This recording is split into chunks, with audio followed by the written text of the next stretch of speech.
2024 meeting of the Kansas State Board of Education to order. Welcome to everyone in attendance today. We are getting ready for a reception when the board meeting is finished at approximately 11 a.m. I'd like to welcome our first speaker for item number 2. I'm sorry. Nope, we don't need to approve the agenda. We did it yesterday. Our speaker for item number 2 on today's agenda, instructional materials in support of quality instruction. Good morning, Dr. Ben Proctor.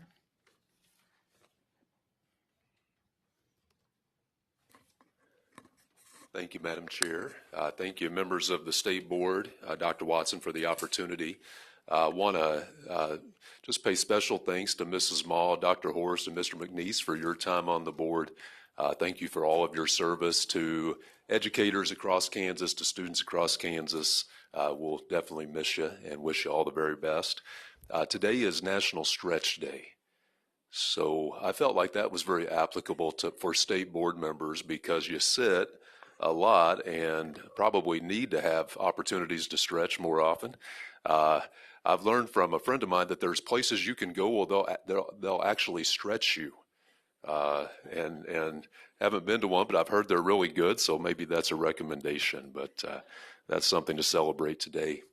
The purpose of our presentation this morning and discussion is in some ways to highlight a partnership that we have with an organization that we've been working with now for several years, and there's some specific projects that we want to detail for you and kind of put that in the context of our vision in Kansas and the work that we're doing, a lot of which you heard about yesterday and have heard about in an ongoing way around fundamentals and all those types of things.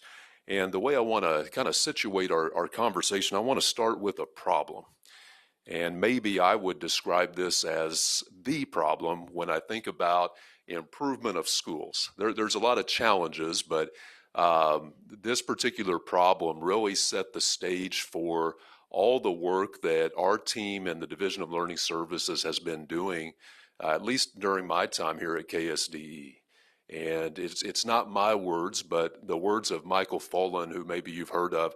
You've heard us use the word coherence probably more times than you can count. And this is actually from his book called Coherence.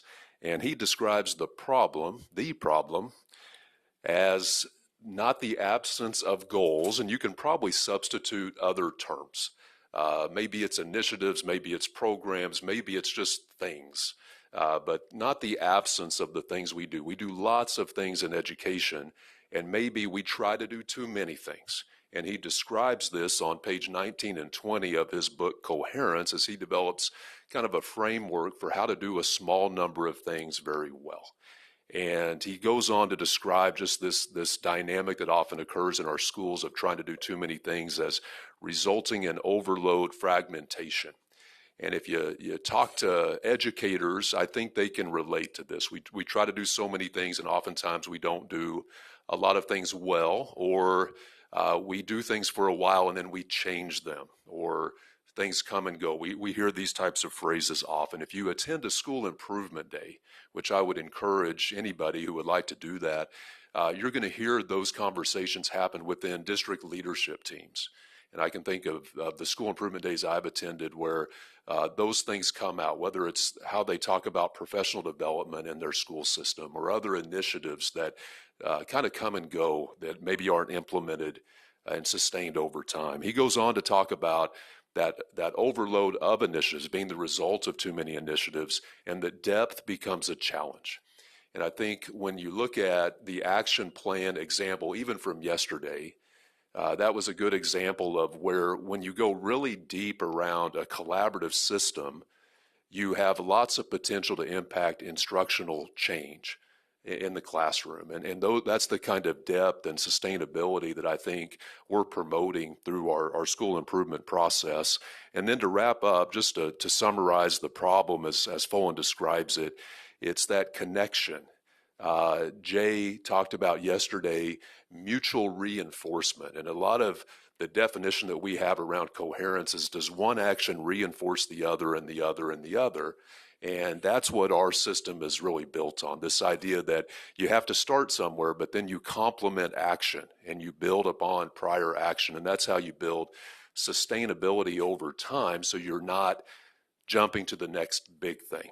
and you sustain what we would call fundamentals, and just feel like this is a great summary of the problem, or one of the big challenges we have with school improvement and sustainability. It uses the terms paralysis and frustration, where you get a sense of not knowing what to do because we're trying to do too many things, or I'm just frustrated by all the things that I'm being asked to do. And I want to really situate our conversation through the lens of teachers and building leaders especially, as we start to talk about what can we do to solve this problem. So I want to just kind of organize the discussion this morning, starting with the vision that we have in Kansas and how our theory of action in the Division of Learning Services really situates within that vision. When we talk about success, I don't know if you ever ask people about that term success, but oftentimes people have different versions of what that means.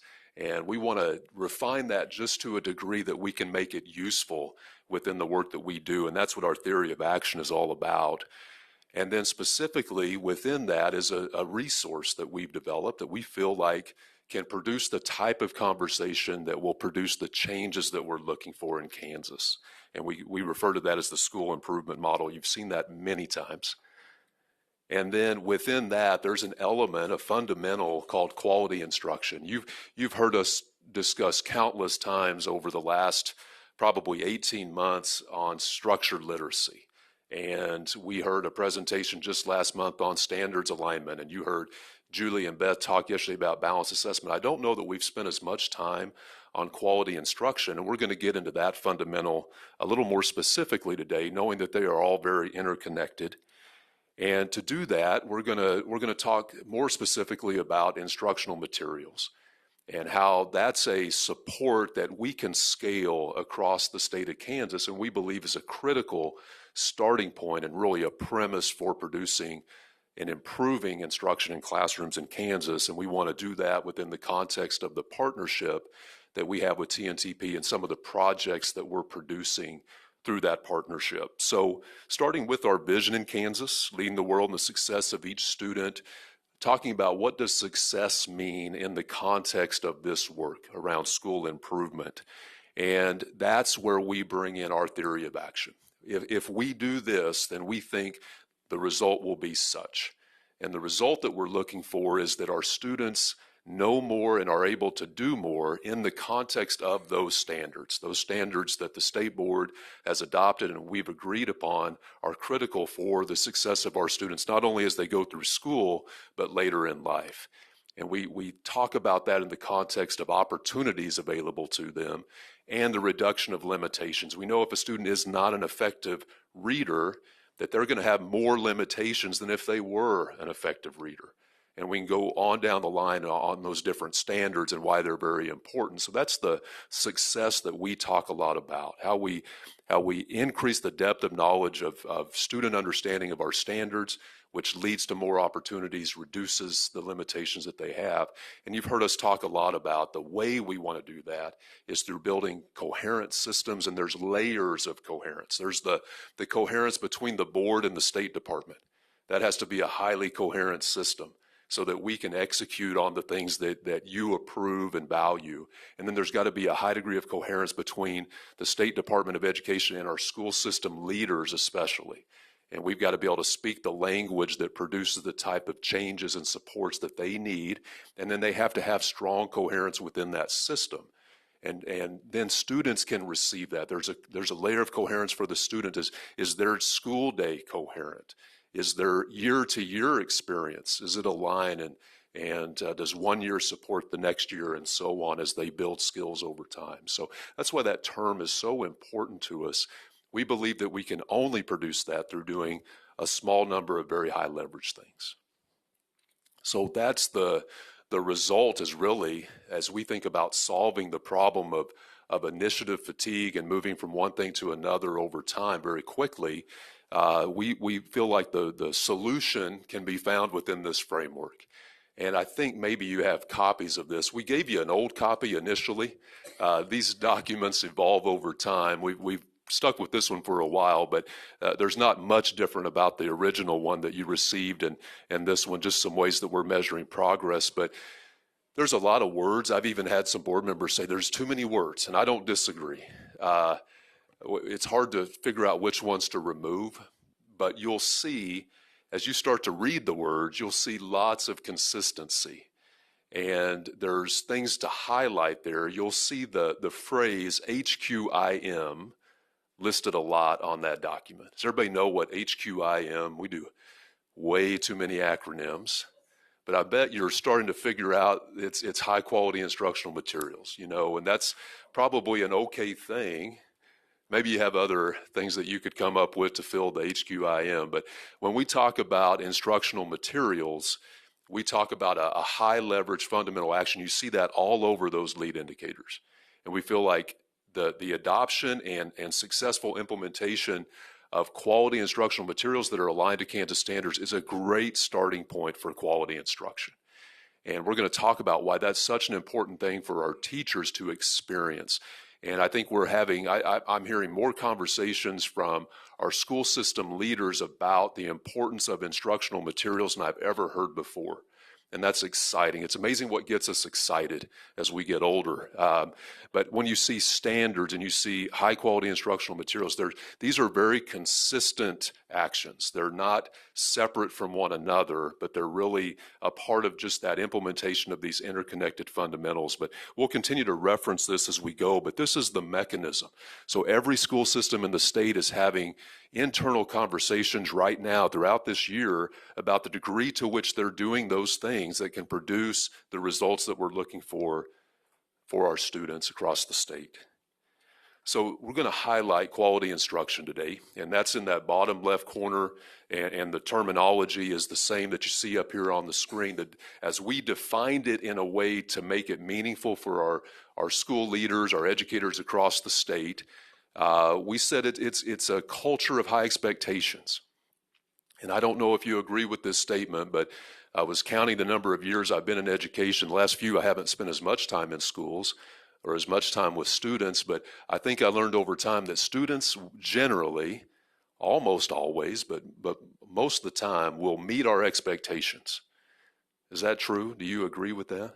Sometimes our expectations are high, and they'll meet those if we expect them to, and sometimes they're low, and they'll meet low expectations if that's our expectation as well. And we want to talk about what high expectations mean. And that can exist within a school system, it can exist within a school building, and certainly in a classroom. And we're really talking about high expectations in all those areas, but specifically when students walk into classrooms across the state. So we start with high expectations and provide each student access to grade level standards through high quality instructional materials, which is something that we can support. We can provide and leverage scalable supports across the state if we believe that's a starting point for quality instruction, and positions our teachers to provide standards aligned lessons each day reflecting those high expectations. So just a few points on that. I mentioned that high quality instructional materials being a lead indicator, and that's why you see that language all through that column on that graphic on lead indicator, and equate that with standards, high quality instructional materials in support of Kansas standards. So we believe in that, and it's all through those structures and lead indicators. And sometimes, we still get questions about just how this model works. And when you think about those structures that are associated with those actions, those lead indicators, it's how you sustain over time. It's how you build it into the fabric of the school system, which is so critical. And I don't know if you know this, but we have turnover every once in a while.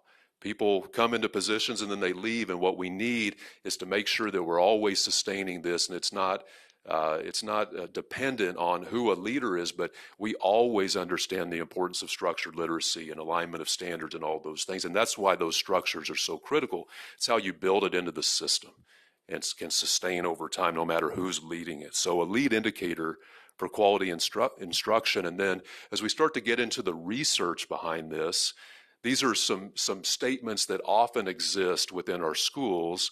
One being that teachers may lack access to these types of materials. And as we collected data on this for the first time last spring, we found that there's some bright spots across the state when it comes to aligned materials and some room for growth, significant room for growth. And we believe, again, as we kind of pose the thought today about what the problem is, how we start to solve that problem through the supports we can provide. The professional learning that's associated with it. You know, a lot of times we get questions about where's the list of high quality instructional materials. And that can be important to know what is aligned, but those materials are not always the right thing to pursue for every system. There's professional learning that has to go along with that and the readiness level. And so the selection process would include more than just looking at a list and deciding what's the most highly aligned, but what's the right instructional material for you, for your building, for your culture, for your grade levels, for your people. And we feel like that's the support that we can provide. And there's got to be professional learning that's ongoing when it comes to implementation. So you can't just take the resource and apply it without ongoing professional learning and really building that within the system. And if you go back a long time ago when we were talking about instructional coherence in the RAND study, they start with the materials and then they talk about the coherent experience from the teacher when the principal understands implementation. And when that evaluation system is aligned to implementation of those materials and everything is reinforced through all those different structures, that really was the premise behind that school improvement model. And then finally, we know that there's varying degrees across the state. And this is where it's exciting to hear our system leaders and our district leadership teams talk about the degree to which their materials are aligned. And I was experienced on a school improvement day, just some conversations with some teachers who said they have committed to letters training. I probably have shared this before, but just to reiterate what the point is. And the point is, what is the student experiencing? So we've trained in letters and we've aligned our materials, and now my kindergartners can do much more than they could do before we had that experience. And my second graders are now doing more because of that and because kindergartners are doing more. And our fourth graders are now doing more because all these things are starting to work together. And you hear that kind of success, and that does get you excited because it's every day I can see my kids doing better, producing more, deepening their knowledge. And ultimately, that's what matters. And those students are now going to be set up to have more success all the way through school. Those teachers get excited about, and they want to keep teaching. And I hear Dr. Curtis talk about that. You know, there's a lot of great work being done to solve the challenge of the shortage, but part of that has to be the excitement that they experience every day because of what their kids are able to do. And that's a result of professional learning that's high quality, that's hard, but makes them better, and they're going to get to experience that every day. I don't think we can undersell the value of that, and that's what this is going to help support. So I want to just, as I kind of bridge into our work with TNTP, I want to talk about why we connected with them as an organization, because we're pretty selective on that. I would say every day we get asked to partner with somebody. Would that be accurate, Dr. Watson? Get a lot of those types of requests. This one stood out, and I remember reading their report called The Opportunity Myth a number of years ago. It was a little while after it came out in 2018, but it resonated with me because my team and I, we were doing lots of classroom observations. And what they found in the Opportunity Myth, it resonated because it was exactly what we were seeing in classrooms as we were really trying to understand how do we support quality instruction. They don't highlight Kansas. I added Kansas, but the premise behind the Opportunity Myth, just to make a lengthy report very succinct, is that kids generally have big dreams for themselves. They've got big aspirations and big goals. And I think about my 11-year-old foster daughter who's got some challenges, but she wants to accomplish big things. She talks about what she wants to do, and it's a reminder that all kids have that. And this report recognizes that. But they say that you know, the student experience in class generally, students are going to do what their teachers are asking them to do. They generally will meet expectations. They say almost 90% of kids are going to do what the teacher asks them to do in that classroom. They're going to meet the expectations of that assignment on a daily basis. And I think that's accurate if you've spent time with kids in school. But there's a but. And that the but is that we often are not expecting enough of our students. Often we're not expecting them to do grade level work.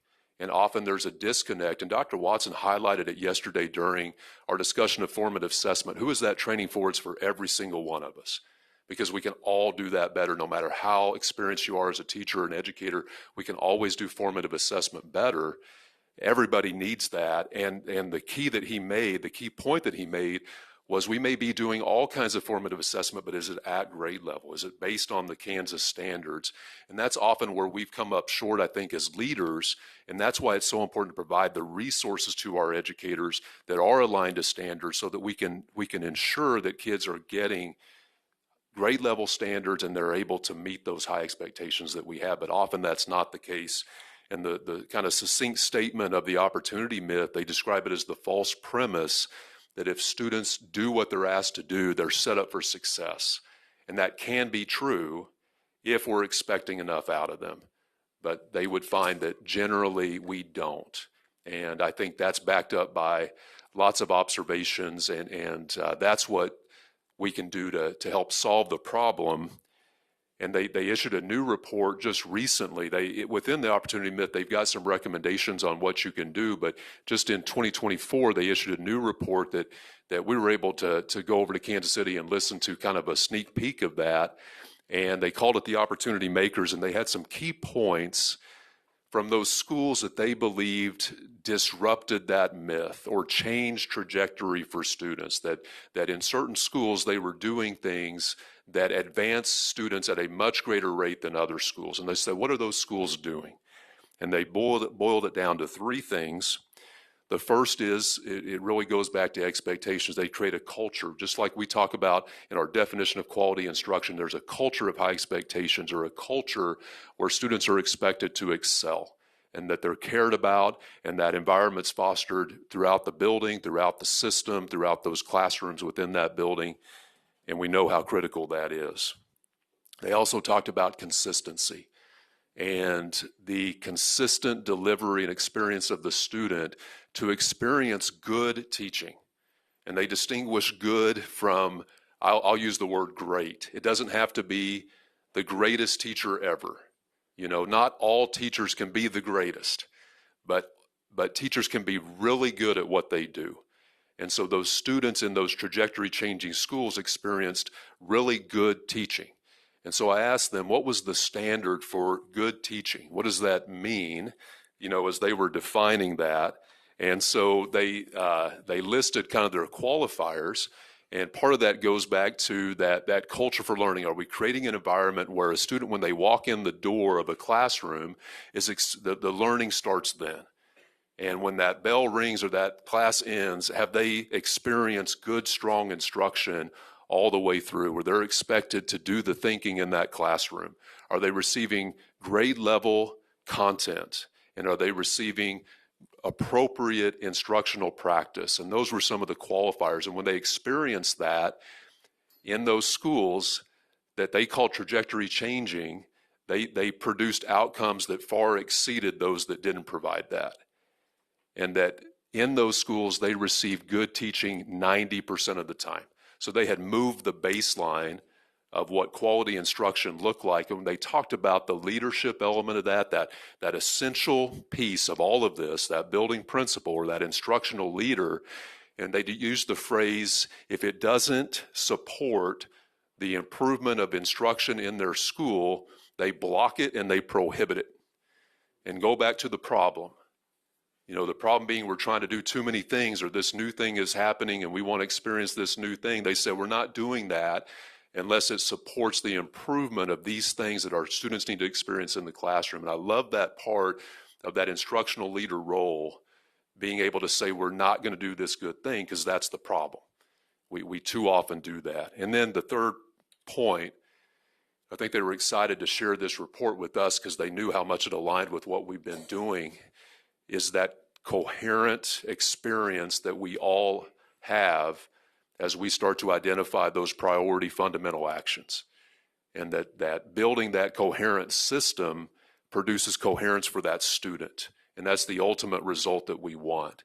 We don't want them to experience distinct things throughout their school day. We hear a lot about tiered system of supports, for example, and we don't want their core experience to be totally different than maybe what they're getting in their support time. And we can create coherent experiences for our students. Those are those layers of coherence that we talked about. So we move from the opportunity myth to the opportunity makers.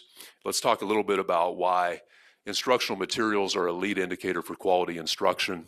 It's about the teacher and it's about their time. And they don't have as much of it maybe as they would like, and certainly don't need to spend their time doing things that we can provide for them or support them in. And part of that is the amount of time they spend trying to find things for their kids to do.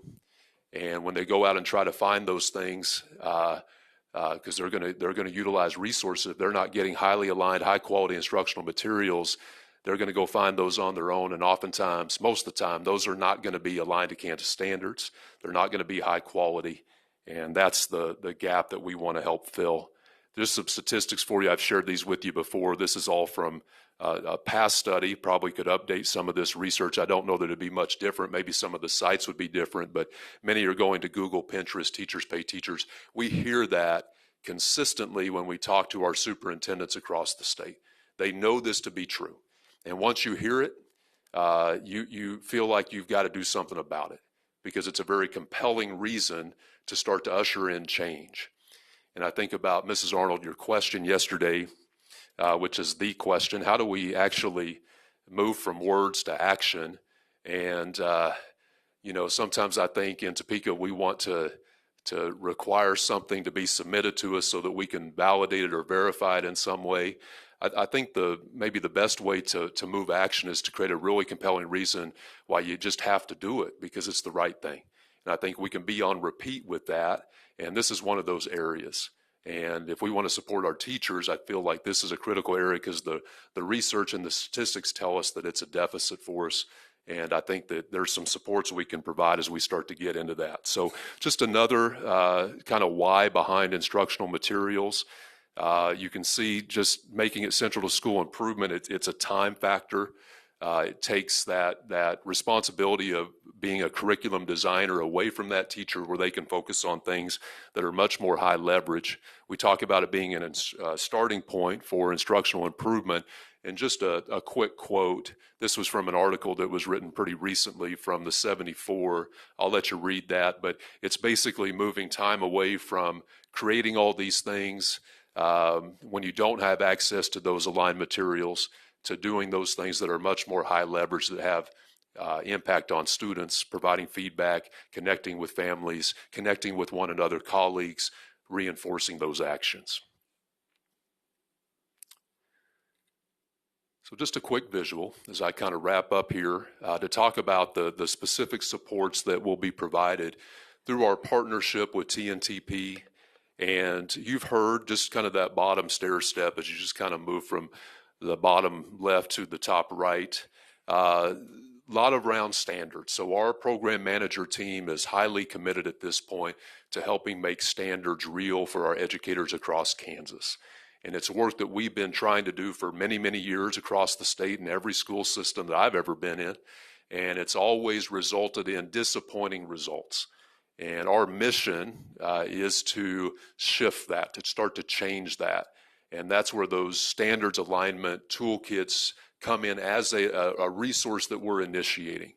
What I'm most excited about with that is that we're not just housing that at KSDE and going out and providing it to those who ask. We want to make sure everyone across the state has access to that type of professional learning around standards that everyone demands and desires. And so that's really the point. And we're going to be talking about over time how we bring those distinct content areas into more common formats and alignment, so it doesn't feel so different, whether you're talking about aligning to ELA standards or math. And so there's some evolution to that, but I think we're off to a good start in providing that type of professional development that will be not only housed here at KSD, but also in service centers across the state and provided to our large districts as well. As we start to move up and right, this is where TNTP's work is specifically outlined. And one of the tools that we want to provide under that instructional materials heading is a dashboard where school systems can see the type of materials that others are using, and ultimately, where are we seeing bright spots in student outcomes based on the implementation of certain materials. And we've seen some states that have done this and done it successfully.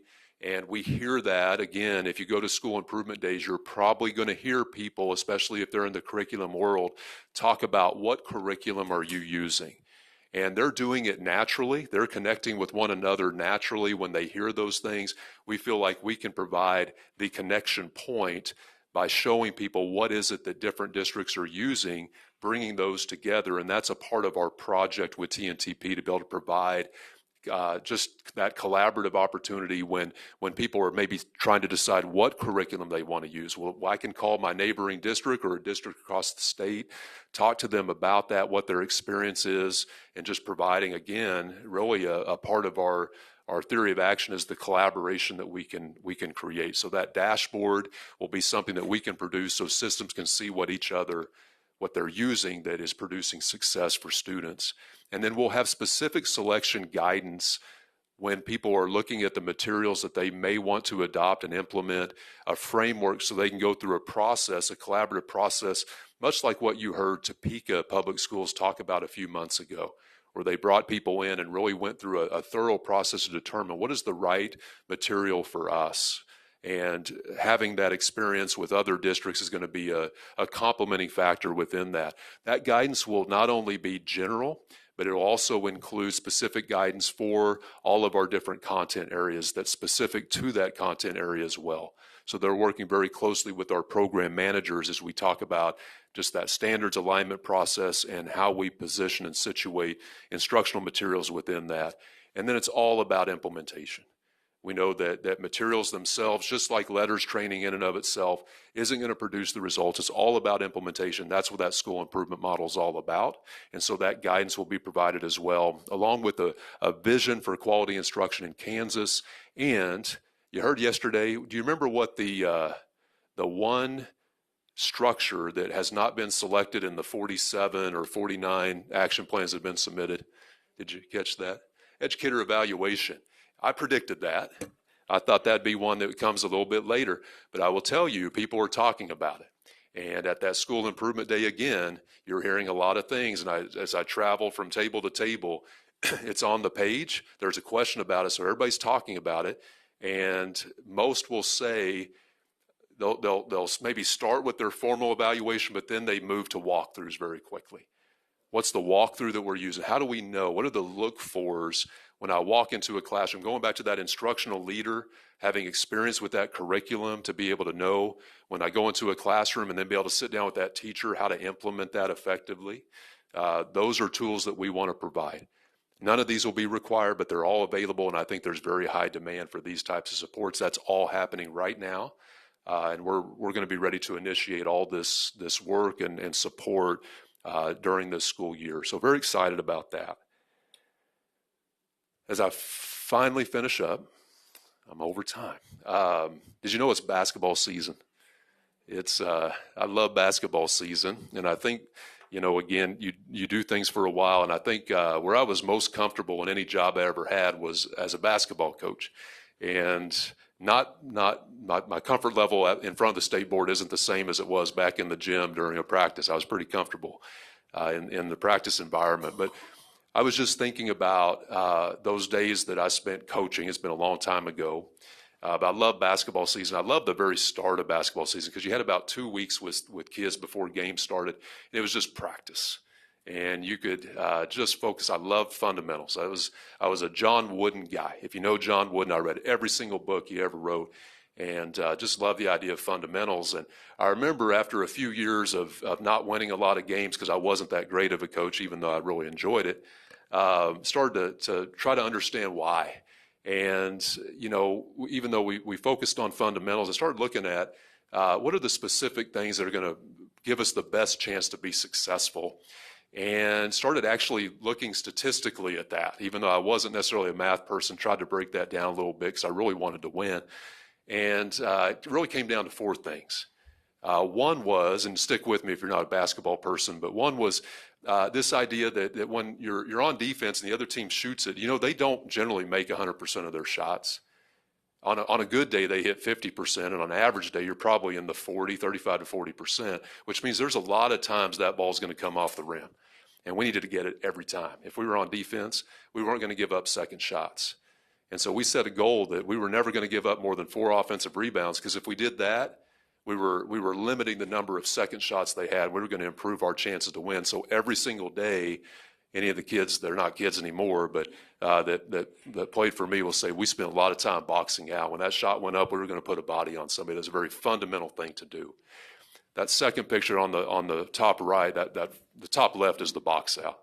The top right is a guy in the red shirt down on defense. And what we discovered was that we were losing games because we just let people drive by us and they'd go shoot layups, and we couldn't do that anymore. So we had to focus on staying low and never giving up a blow by or getting beat off the dribble, because something bad was going to happen.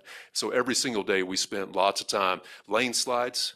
I'm sure my players would have nightmares about the number of times we had them do lane slides, because it taught you to stay low, and we weren't going to give up blow-bys. And then bottom left is just a fundamental offensive possession where we're not going to turn the ball over. We're going to do all the little things and not turn the ball over. And if we could have less than 10 turnovers in a game, we were going to increase our chances to win and to be successful. And then that bottom right, when we got to the free throw line, we had to convert free throws. Some of the most basic elements of basketball. And what you discover is when you do any of those things, one of those things, you're going to increase your chances of success. But when you combine all of them, you could exceed what your talent level was going to produce. And you start to win games that you shouldn't win, because you're combining the most fundamental elements of basketball in this case and producing the best chance of success. And I see so much parallel to what we're doing with school improvement. Doing some of the most basic things, doing it exceedingly well to position our educators and our students to be successful. And we know that all of our school systems are not the same. Some have more challenges than others, but every system needs to do these things. And whether you're Nick Saban and coaching Alabama, he's going to talk about fundamentals probably as much as anybody else, even though he has the most talent, or did when he was coaching. But these things apply to every school system if we want our kids to be successful. So happy basketball season. High school started just last week, and now we're rolling. So with that, Madam Chair, I'm happy to answer any questions. Start with Michelle. Thank you, Madam Chair. So a comment was made yesterday by a presenter on how we're doing like minute to minute, as far as like assessments. We're doing like she talked about a chalkboard, and then the child had a chalkboard, and then they show their answer. Well, now so much is being done on technology. So I'm just going to give everybody an example. So you have a classroom book that the teacher picks. 14-year-old kids are in the class, maybe 15-year-old, 14-year-old kids. You have a fictitious book of 400 pages. The child's asked to read that. Now, I will, from experience, I will let you know that a lot of parents opted their child out of that book at that 14 and 15-year-old. So I'm just giving you an example. So the book's fictitious, but in the back of the book, there are court cases, actual court cases that you could look up, and social justice cases specifically. So the kid has a computer, and the kid is supposed to do an assignment. Graded 100 points, 20 points are on the actual objective part of the assignment, which are the court cases, or actual court cases that you can look up, and the child's asked to write a little brief essay on what they found. They were supposed to pick one or two. The other 80 points are all subjective. So here I am a kid, I'm 14 years old, I've read a fictitious book, and I'm being asked questions that are all subjective. It's my personal opinion, and I'm supposed to say, no. Now, if you ask a kid, and say, okay, how did you go about answering those questions? Their first answer to me is, I'm doing it based off of what I think society wants and what the teacher wants, or what I think the teacher wants, or what they want to hear. So they're putting that in there, and maybe and then when it's a classroom book and not everybody picked that book, the ones that are being asked to talk about it in the classroom, they're reading these sections, and there's a lot of vulgarity in the book. They're reading those out loud in the classroom, even though that parent has asked their child not to participate in the reading of that fictitious book. So you're on Google, and you're typing in, you're pausing. They're collecting all that data point on you. You've got the eyes on the computer looking back at you, knowing that the child is the one that's doing the work. They've entered all that stuff in. I, as a parent, would prefer that stuff be printed off, since it's subjective, They don't really, you have the right to personal privacy, personal thought. I shouldn't have to share those thoughts as a 14 or 15-year-old. I should be able to process that, take my own personal experiences, my morals, my values, and apply that based off my personal experiences, how I've grown up, my own culture, the culture that I'm reading about on there. I just want to say, are we doing most of this subjectively and giving kids a chance to have a personal thought without all the outside influences being subjected to that kid, maybe in the classroom, and they're afraid to say it. So I said, how are the other children answering these questions? Spark Notes. They're going out to Spark Notes and they're getting what they feel like society is wanting them to answer on those questions. So I'm going to put all this out there because this is personal experiences and this is going on with technology in these classrooms. Now, if it's, I love the part at the end of the book where they actually went out and looked at specific court cases and could actually research those court cases and write down. That to me is high quality instruction. The other 80 points, that's all subjective. That's all somebody's personal opinion. And I don't think the data needs to be entered into any computer and collected on that child forever. That's forever embedded in there. If it's something that I'm taking home and I get to keep, and at the end of the year, if I want to send it through a scanner and rip it up or whatever, or I want to keep that for my own personal thing, I learned from that, like the court cases and stuff. That stuff was very, very good, high quality instruction. The other 80 points, I would have to disagree with that. I'd say bring those home. I want to go over. I want to know what your time was spent on that assignment, and 80 points of that was subjective. So I just want to throw that out there. When we're talking about stuff that's being done digitally on the computer and it's forever in there, it's forever collected on that kid. And are we changing them? Like you say, well, we've changed them because now they've answered it in the way we want them to answer, or society wants them to answer that. Not having a 14-year-old actually having a personal thought and working through that. I love the court case part. That should have been 100 points. The other 80 points, I would say, was basically a waste of time. Thank you. Betty.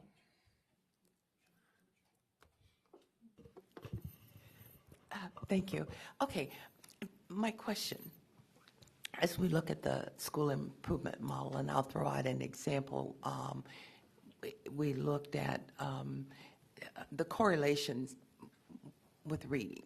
Third grade, don't know how to read, lower probability of graduation. So we have a marker that we could put our eye on. As we look at improved graduation rates, then we can assume we have dealt with that.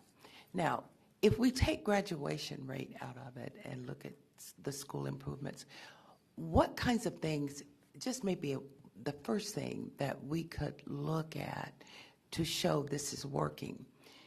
And my reason for asking this, in terms of the public, there's so much information out there that we're failing our students.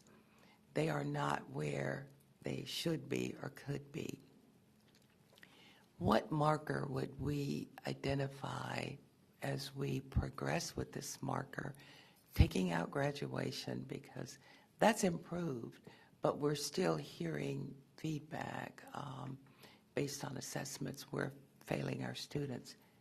This goes into effect. Just give me a marker that we could look at. I'll give you two. Thank you. The first one's Okay. probably not going to satisfy the public, but I think it's important to acknowledge.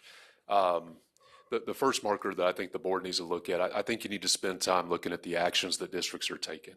I feel like the time that you provided to focus on action, to not onboard those outcomes right away, allows us to solely focus on the professional behaviors, the adult behaviors that are going to produce the result that we're looking for. I think that's been critical. And I understand the concern that some have with that. I think we do need to look at early grades, so we don't start the state assessment until third grade. So that screening data that Julie referenced yesterday is critically important in those early grades, because you're analyzing the degree to which a student has risk for academic challenge when they're starting to negotiate those academic standards at grade level. So if they're showing up on a screener that they're deficient in some way, or they have reading deficiencies or deficits, then they're going to get support so that they're able to access those grade level standards, and that teachers can scaffold supports for them. So the early screening data that we have that all schools are utilizing right now is a critical marker from early childhood into second, third grade, even into middle school. But I think we need to pay attention and we need to elevate the importance of those early state assessments in the coming years and look at the movement of level 1 students out of level 1. I feel like those are some specific things that we can look at to see is the fundamental work that we're doing producing the results that we're looking for. So quickly, then you're saying for the community, which we're trying to get them on board with the works that's being done, they still should focus on assessment results? I think so. I think they're an important, that's the standard referenced data point that we have. Now, when we look at the balanced assessment system, going back to understanding, there's checks along the way. So you have your summative report that we've had in place for a really long time. I think that if you look at the family, community, and business partnership, it's not generic relationships that we're trying to establish. It specifically talks about standards. It's helping our entire community understand that we have grade level standards or specific things that we want our students to know and be able to do at each grade level. I think that's the site council conversation, or that's the parent-teacher conference conversation that we need to have. So we're able to assess that the gap is not with summative measures. We've done that for a long time, and we all understand that. It's what's the formative measure along the way, whether it's through those daily formative mini tests that we have or interim tests that we have. That's the understanding that we want our families and community to have. So there's checks along the way. It's not just that summative report, but we've got a whole balanced assessment system. The gap when we talk to our school leaders is we don't necessarily know how students are doing throughout the year on standards. That's why they say, let's look at our screening data, which is important when we're measuring risk, but we don't know how are students performing so that we can make adjustments throughout the year. That summative is not going to allow us to make adjustments for those students in that grade level. That's going to come after they're done with that grade level. Long-winded answer. It's multifaceted, but that's the gap that we have to fill. Ann? Thank you. Well, I have a question on high-quality instructional materials. Could you go to that slide that has the 4 steps on it? Oh, you'll have to remind me which. Oh, it had like The stair stair steps? steps on it, yeah. Oh, sorry. Yeah, right there. Okay, so the high quality, the HQIM dashboard and the selection guidance, did you say that's ready now or will be this year? This year.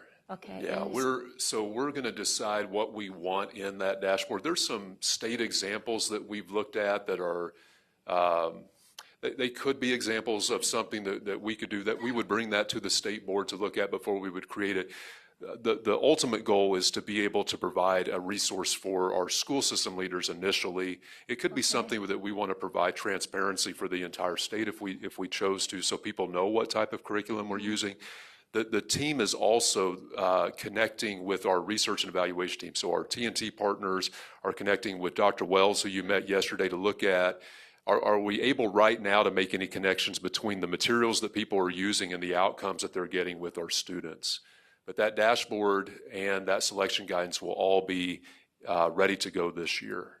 Okay, and so is TNTP putting that together or are we building that? In partnership with us. So I describe them, they're kind of a part of our team at this point, so we meet with them consistently. Actually, every single week they're meeting with program managers. I meet with them separately.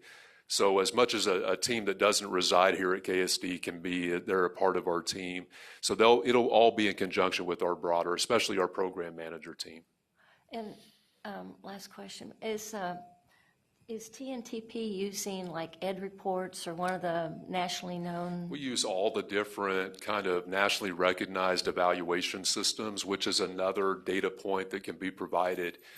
When you look at some of the states that have done a lot around that dashboard, they often reference Ed Reports or other external evaluators, just so people know where do they score in those different areas, knowing that that's not the end all and be all for an evaluation, but it is a a point of reference. So when we did the initial report from the data that we collected, we compared it to Ed reports as just a marker for alignment, for knowledge building, for whether there's professional learning associated with that, those markers for quality. So yes. Okay, then the guidance, what do you think that would look like? I mean, the implementation guidance. Yeah, just it'll be, well, kind of a rubric. Okay. That a resource for a system to work through as they're making selections and then implementation. And there's some models that our TNT partners have used in other states. We could show you those. Kentucky is one. They've presented to curriculum leaders. They presented at our annual conference and actually showed some of those examples of what we could use.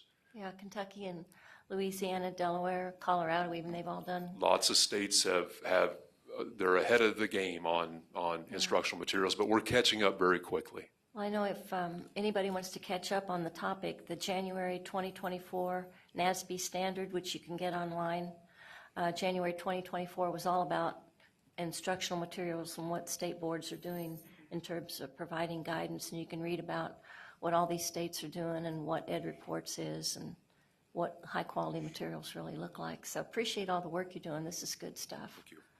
Thank you, Madam Chair. Dr. Parcher, this was a great presentation. Thank you, because you really married together a couple of things that my key takeaways from this board meeting.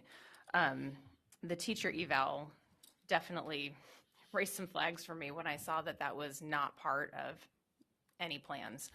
I'll just ask you, I'll try to keep the questions kind of basic. Is it a lack of, when we think about moving kids out of level 1, should we be focused on, in your opinion, is this a lack of feedback to individual students, or is it a lack of HQIM? If you had to pick one or the other. I would start with the instructional materials based on what our data has told us and based on what we can scale and support. I think the feedback to students and some of those things that are more maybe more evaluative or would be a part of an observation that a leader would do in the classroom. I think those things are to come. There's some unique challenges with that. Sometimes that's a very negotiated process. So there's going to have to be conversations that occur within that system across teams and maybe different perspectives to be able to decide what they want to do. I'm not a good example because in my district we didn't have a negotiations process, so we changed the evaluation system without having to go through any red tape, so to speak. But I know others that might be a challenge, so I think that's to come. So I would start with materials being the most high leverage thing that we can do, along with onboarding formative assessment, along with continued letters training. I think those are the three things that we can best support right now. Thank you. So not too long ago, I was in a fairly large school district for Kansas, and they had adopted a new math curriculum at the elementary level. And they said, and they were doing staff development around that. And I went in and talked to some of the teachers in the kind of the 4th, 5th grade, so the upper elementary. And I said, what do you think about, what you adopted?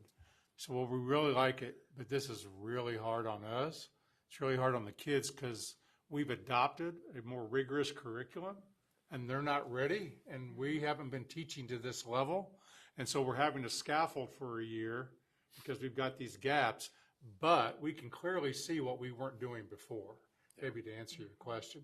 And that was a revelation to them because they thought we were doing good stuff.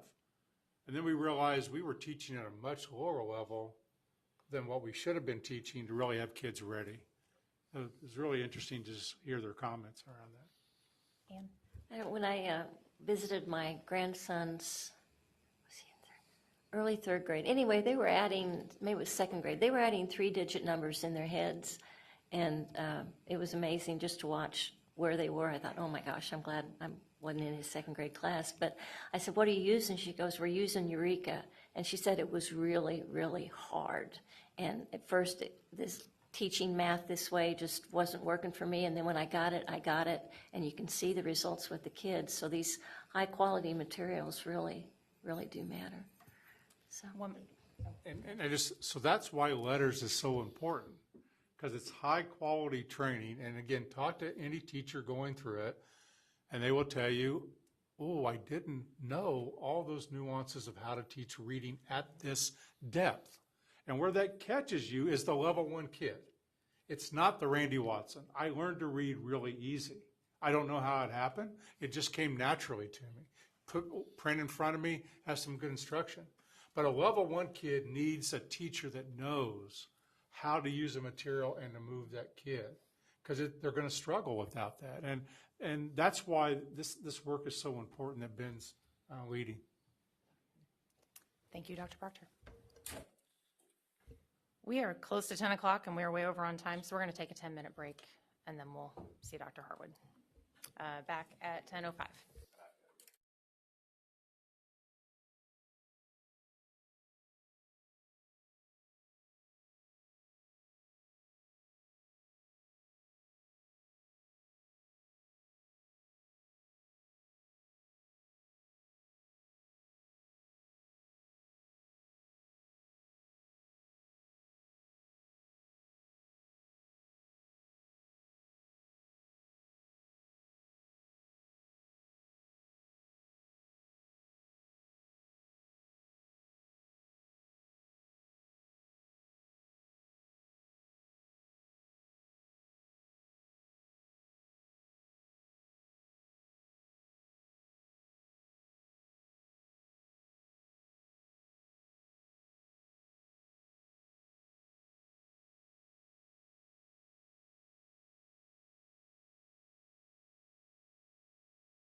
At-Risk Accountability Plan Pilot Update. Welcome, Dr. Harwood.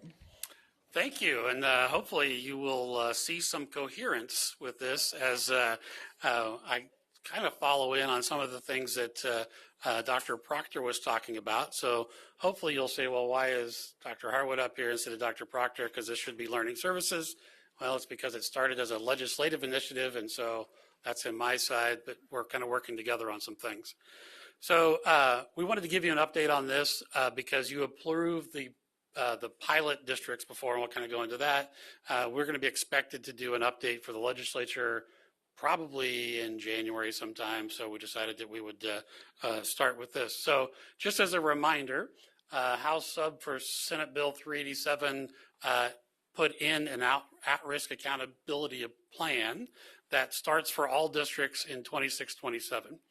And so some of the parts of that is that it has to demonstrate that the school district is using evidence-based instruction, measure longitudinal academic improvement, quantitative manner, and establish quantitative student academic improvement goals. So that part is different. The first two are already in law, but there's not a plan where the districts provide that. The next one there is new, and we'll talk a little bit more about those as we go through. The other parts are to ensure that at-risk education funds are expended in accordance with the law. Well, the law has not changed. This is now just has to be part of this plan. The next part goes along with the cohorts I talked about before, which are show academic improvement in certain student cohorts. The reason that is important is that now, if there is not improvement in the cohorts, and we'll kind of talk a little bit about how those get formed in a second, but if there's not improvement, then districts would not be eligible for increases in at-risk weighting. And so specifically how this would work is that in 32-33, if in 31-32, you had one cohort that didn't meet the goal, and let's say the base state aid went up by $500, you would only be eligible for $250 of that added to your at-risk multiplier. And if both of your cohorts didn't make it, you would stay at the same base for at-risk funding as you had the year before. So the reason that's hard to explain is that it's not actually a loss in at-risk funding. It's just that you are not eligible for whatever the legislative increase would have been.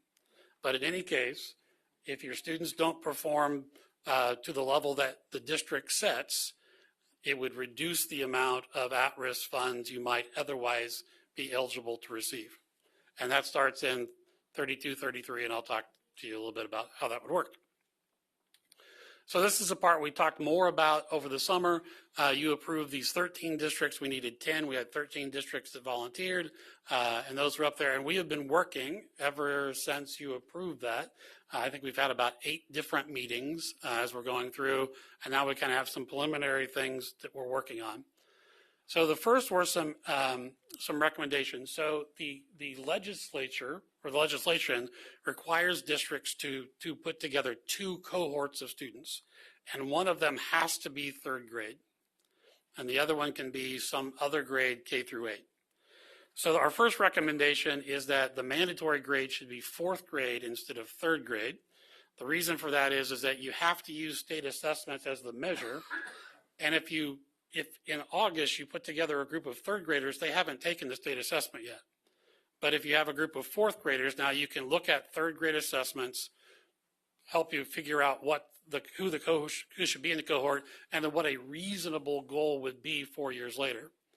And then to go back to the penalty section, so for when this starts counting, not the pilot, in 26-27, they would put together that cohort.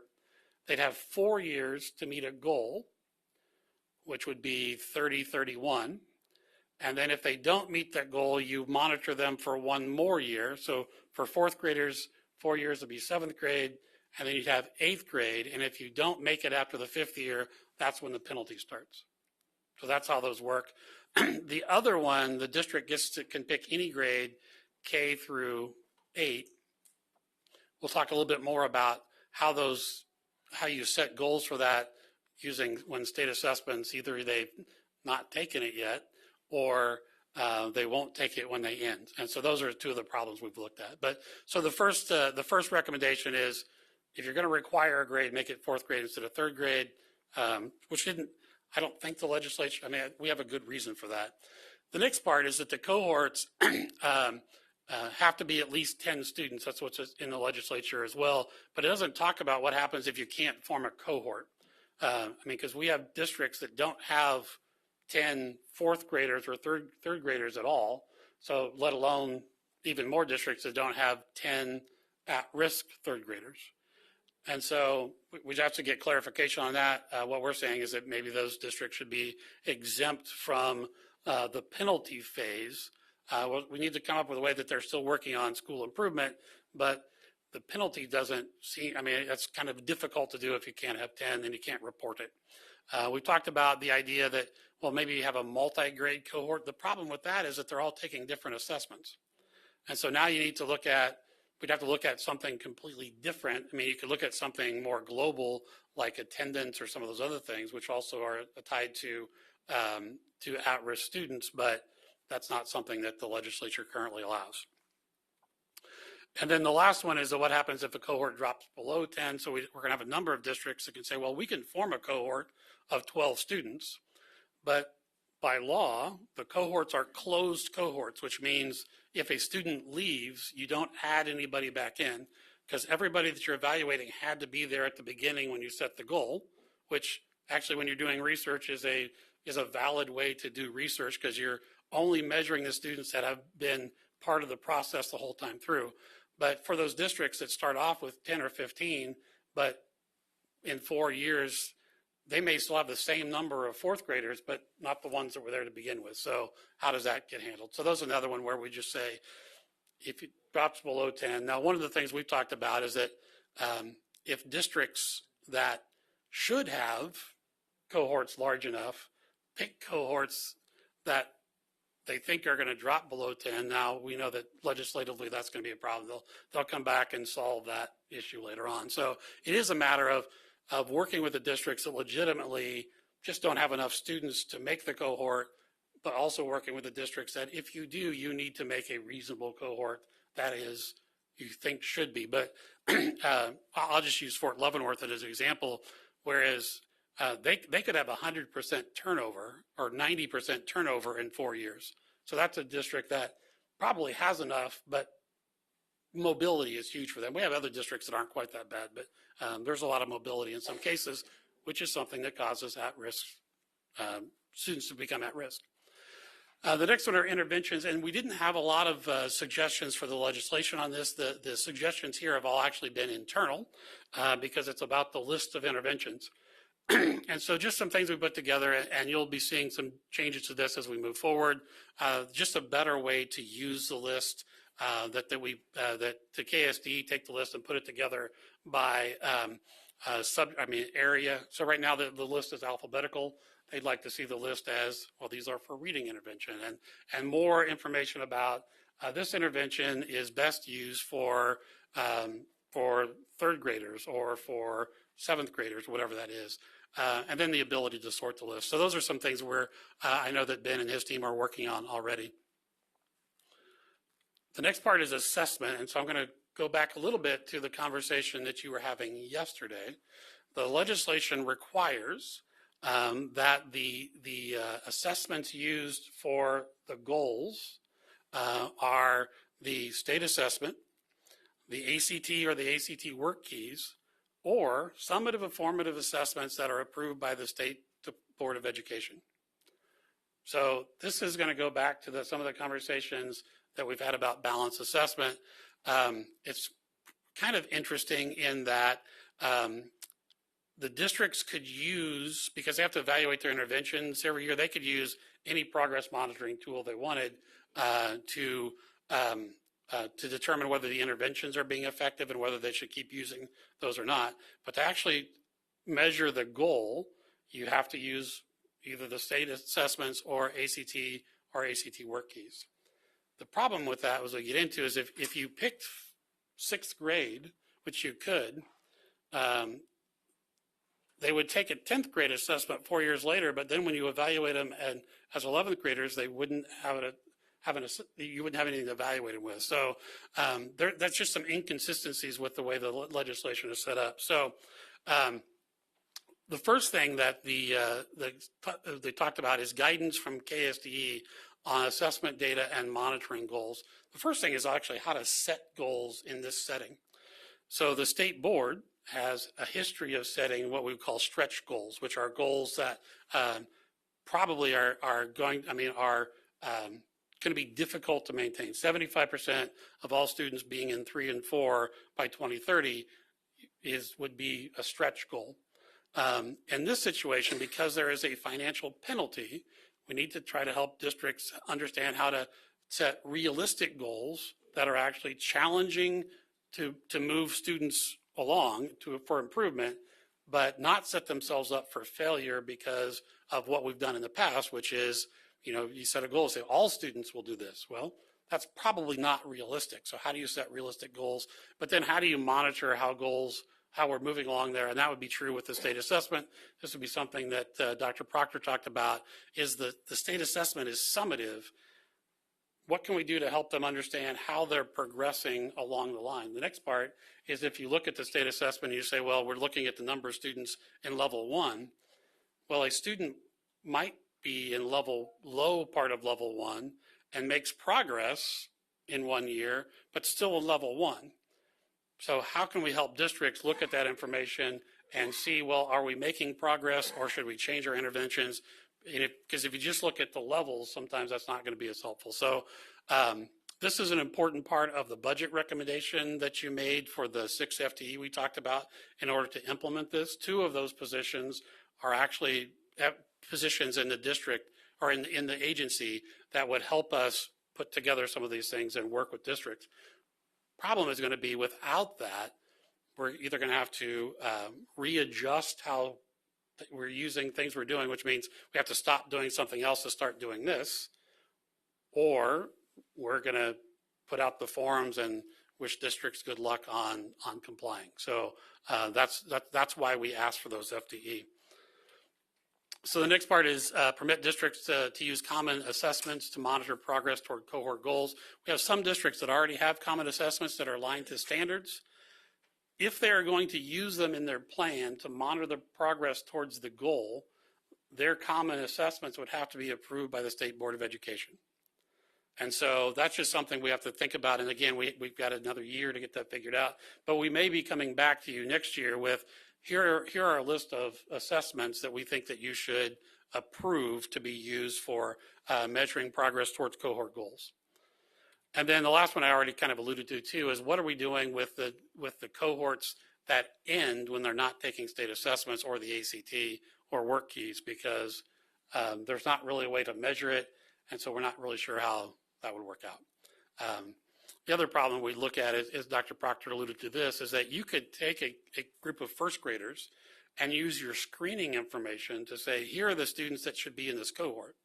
But now you're setting a goal because they will take a state assessment at the end on how they're going to perform on the state assessment, which they haven't taken yet. So, but using screening data and improvement on the screening data is not currently allowed under the law. So those are the things that we have to look at.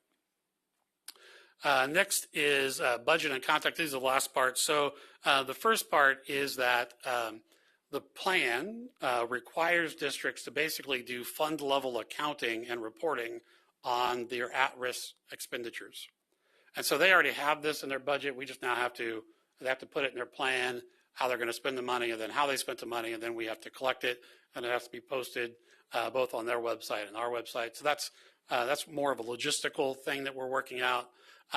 What we've decided so far is that we'll divide those expenditures into 3 areas, which would be staff costs, salaries and wages, professional development, or supplies and materials, so that you kind of look at what that would be. So, for example, letters is an example. If they had costs for that, some of that would be professional development costs, or if it's salaries or wages because they're paying them during the summer to do those things, or it could be supplies and materials because the district would be responsible for purchasing the materials to go along with that. So that's just one example of how that could be there. And then context and accountability plans. One of the things that we talked about is because even though this is a school improvement plan, which should be coherent with their action plans that they're putting together under KISA, this one has to be published on your website. KSDE has to collect them and publish them on our website. And so we think it's important that districts put together some context. And this would be that idea of, so what's your district like? What are the challenges that you're facing and how are you trying to address those so that somebody doesn't just go in and say, okay, well, we put together this cohort and this is the goal. It's a little bit of kind of the why behind it. And we think that's important because whereas the action plan is an internal document that you're using with your own community and with your own board and your own staff and families, this one's going to start there, but then it gets to be a public document, and we just think there needs to be some context that goes along with that. So with that, it's still a work in progress in that we'll have to do kind of an update. The first real reporting is in this year. Districts have to report their expenditures on the new form, so we'll have that in place by the end of the year, and then districts will start their plans in the fall of next year. We'll go through that whole series. We're going to have districts report, all districts report in June of 2026, so that we think it's easier if you know what the reporting looks like, then putting together a plan sometimes makes more sense of I can set up my plan so that I know what I'm going to be reporting on. So that's our plan so far, and we will have more information as we get farther along, especially as we get to a place where we know the state board may actually have to approve something in order for it to be used by districts. I'd be happy to stand for questions. Anne. Thank you, Madam Chair. As I recall, a big part of the reason we got in trouble in the first place was the legislature had a law in place that was virtually impossible to follow. And then we got blamed for it and got in all kinds of trouble. Have they done it again? So the difference is that what you're referring to is that the list, anything that was on the approved list for at-risk expenditures had to have 5 years of peer-reviewed Right. research. It wasn't there. Which meant that there would be nothing on the list and districts could not spend at-risk funds. Right. Which was a big change from what it was before, which was districts could use at-risk funds however they wanted to. And so we got in trouble because it says the state board will approve a list that if you would have approved a list compliant with the law, it would have been nothing. Right. So that came about, so that got fixed, and so now that's why we have the new list, and it doesn't have to have 5 years of peer-reviewed research. In this situation, what our goal in working with this plan is that what we want to do is require all districts to have an effective school improvement plan without being too onerous on the districts that are already doing it. So most of what this is, districts are already doing. Setting up closed cohorts is extra work, which probably they're not doing very often, but they are looking at more precisely the students that are taking specific interventions. So it is not impossible to comply with this. It is going to be difficult for districts to set the goals in a way that is both an appropriate goal for student improvement without setting themselves up for failure and a loss of funding in the future. That's going to be difficult. Well, particularly since we've got brand new assessments Yeah. that aren't even going to be normed for a year or two. So the advantage with that So is, how do they use this anyway? yeah, so the advantage with that is that they will actually have the 2026 assessments before they set their first cohort for the Okay. 26-27 school year. So in some reasons, for some ways, the 2-year pilot has helped with that part of it. Pushing it out. But then, like you said, they could wind up in a year you don't have an assessment. So Yes. anyway, good luck with all that. Board members, any other questions for Dr. Harwood? I think you're good. Thank you very much. All right, we're ready for consent. The list of items that were pulled from consent, I'll read them again, are G, H, I, J, L, M. Those were for a separate vote, so no more information needed on those, correct, Michelle? And then item N, there was a request for some discussion and a presentation on that. So we'll go through consent minus those items, and then can we do those 6 together, vote on them all together, or do you want to go one at a time? All together, okay? And then we'll do N. Assuming we have someone here to present on N. We do, okay. There, somewhere back there, great. Okay. In that case, may I have a motion to approve the consent agenda as amended, minus G, H, I, J, L, M, and N? Jim and Betty. Jim Porter and Betty. All in favor, raise your hand. Opposed? That's a 9-1. Danny? Okay. And then items G, H, I, J, L, M. Can I have a motion to approve those? Jim and Dina.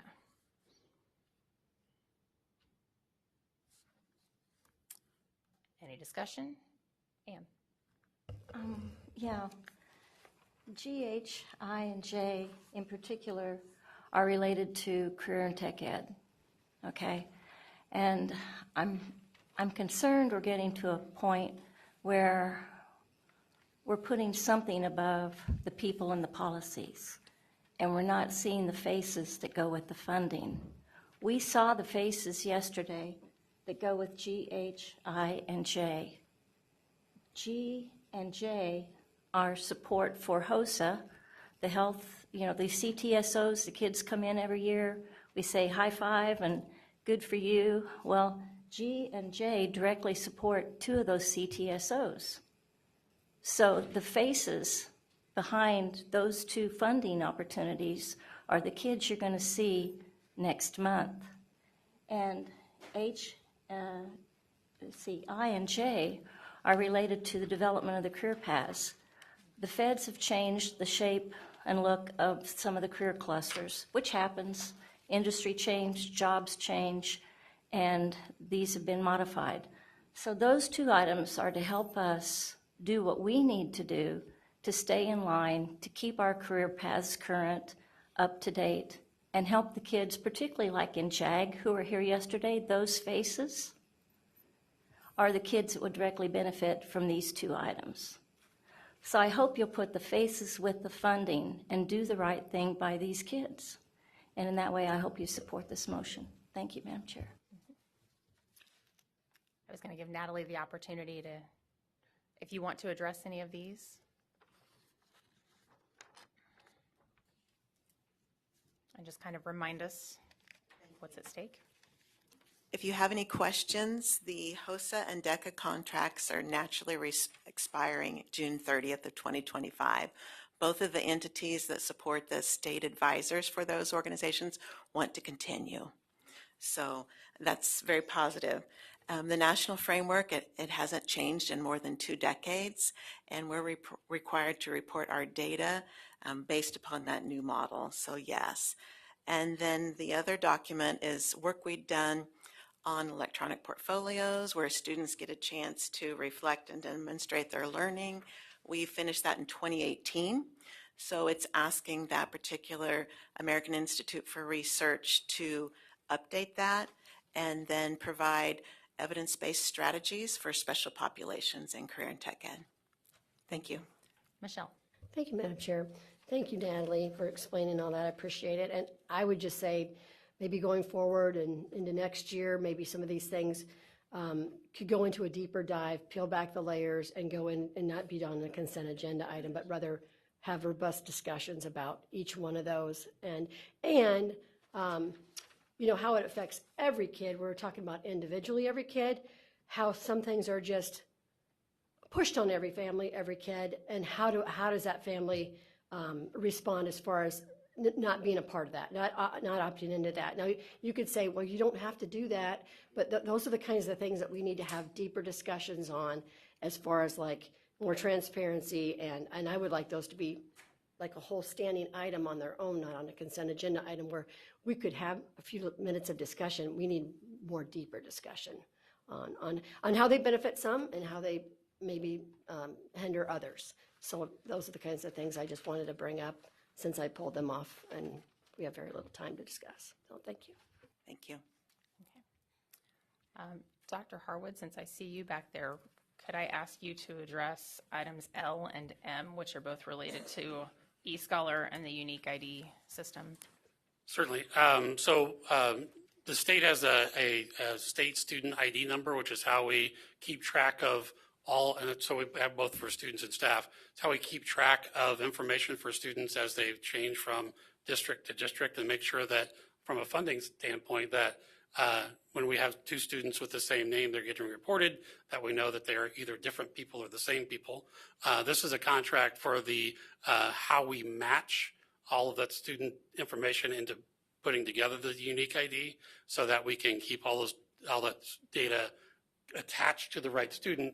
And it's critical in how we do any of the reporting that we're required to do, and also how we audit funding to make sure that we are making sure the districts are getting credit for the right students at the right time in the right place. What would we do without this? What would we do without this system?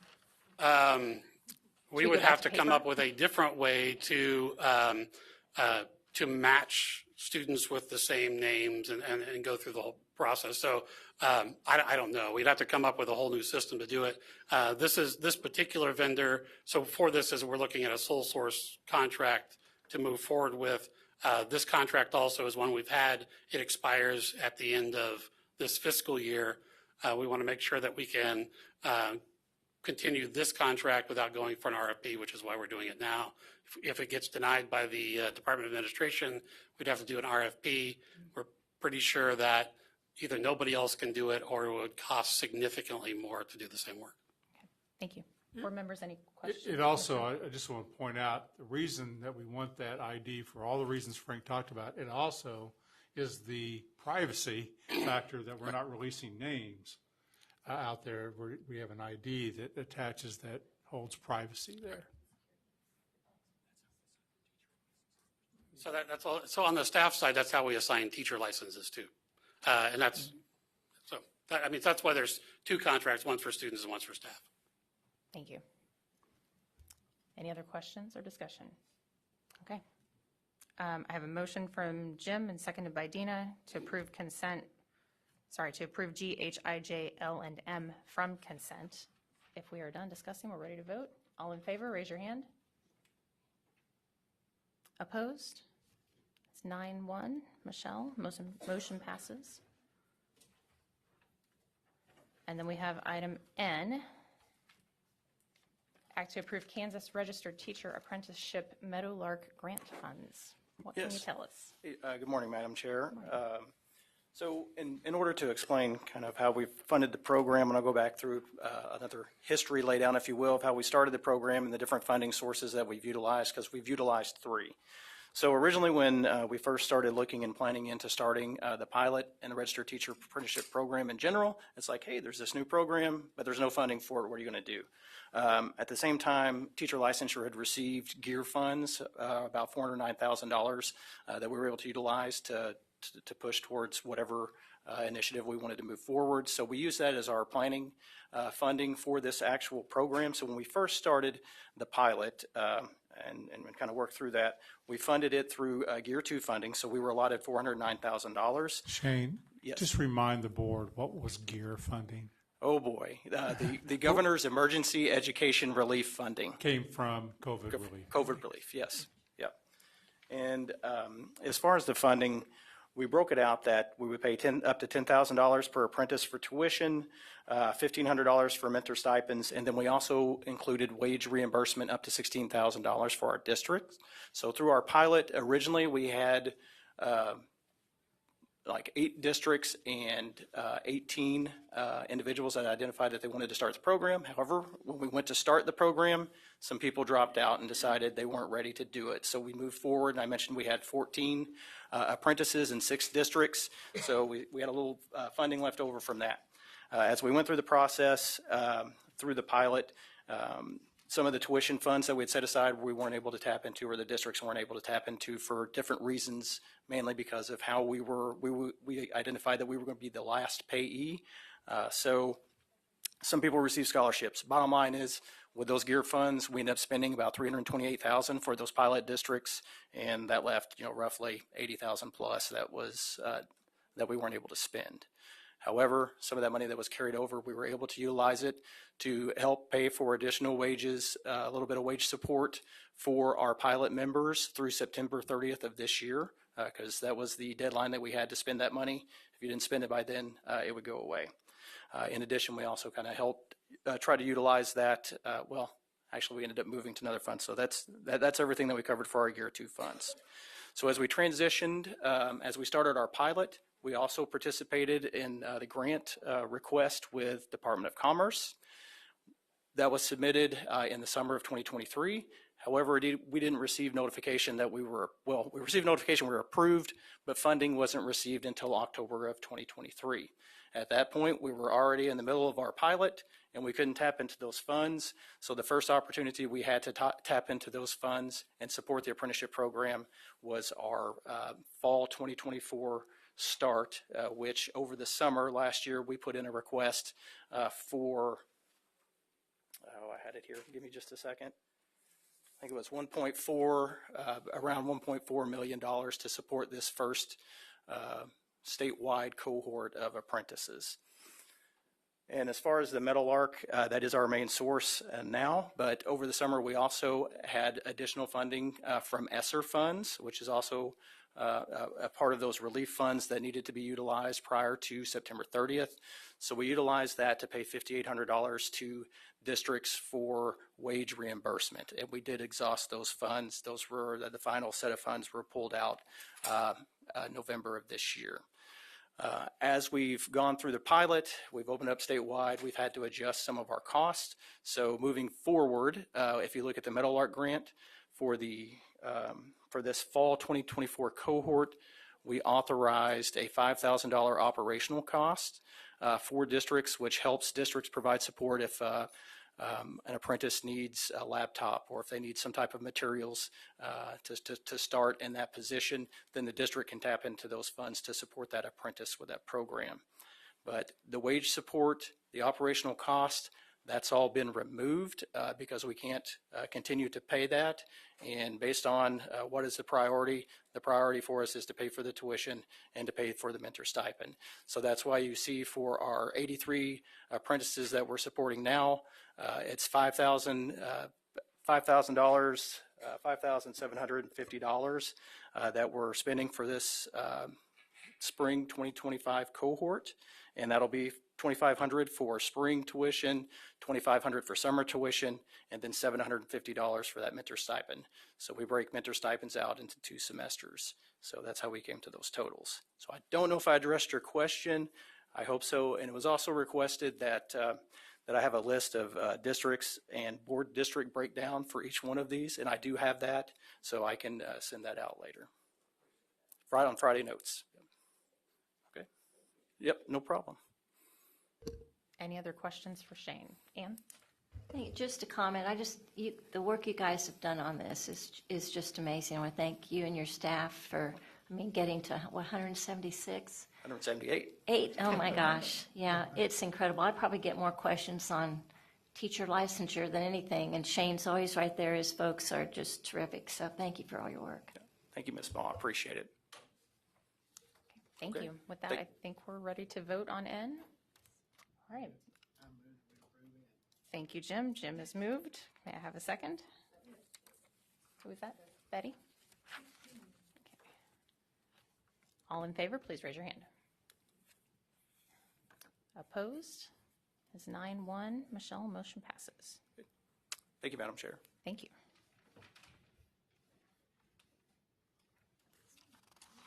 Okay. We have less than 20 minutes to wrap up business here today. Try to move fast.